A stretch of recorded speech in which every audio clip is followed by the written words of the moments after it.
Hello మావా, fear street series లో కొత్త మూవీ వచ్చింది. ఈ మూవీ ఎలా ఉందో ఈ వీడియోలో చూద్దాం. First of all welcome to ghost critics. Fear street from queen. ఈ మూవీ చూసాక నా ఎక్స్పీరియన్స్ అయితే just one time watch movie మావా. నాకైతే అంతగా నచ్చలేదు. It's a routine story. Fear street part 1, 2 and 3 connected story series మావా. కానీ ఈ ఫ్రమ్ క్వీన్ మాత్రం టోటల్లీ డిఫరెంట్ మూవీ మావా. అసలు కనెక్షనే లేదు. మీరు డైరెక్ట్ గా ఫ్రమ్ క్వీన్ మూవీ చూసేయచ్చు మావా. పాత మూవీస్ కి ఈ మూవీకి సంబంధమే లేదు. అండ్ ఇది ఒక స్లాషర్ హారర్ మూవీ.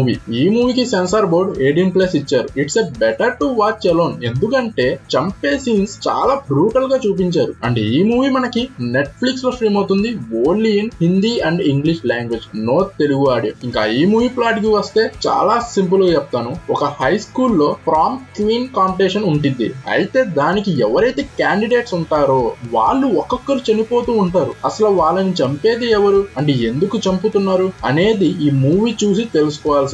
నాకైతే ఈ మూవీ మీద కొన్ని ఎక్స్పెక్టేషన్స్ ఉన్నాయి మావా. కానీ నా ఎక్స్పెక్టేషన్ కి ఈ మూవీ రీచ్ అవ్వలేదు. ఫైనల్ గా ఈ మూవీకి IMDb రేటింగ్ వచ్చి 5.3 అండ్ నా రేటింగ్ 2 హెలోస్. ఈ మూవీ చూసాక మీకు ఎలా అనిపించిందో కింద కామెంట్ చేయండి. అండ్ ఇంకా మన ఛానల్ ని సబ్స్క్రైబ్ చేయకపోతే ప్లీజ్ డూ సబ్స్క్రైబ్ అండ్ ఈ ఛానల్ ని సపోర్ట్ చేయండి మావా. And thank you for watching this video.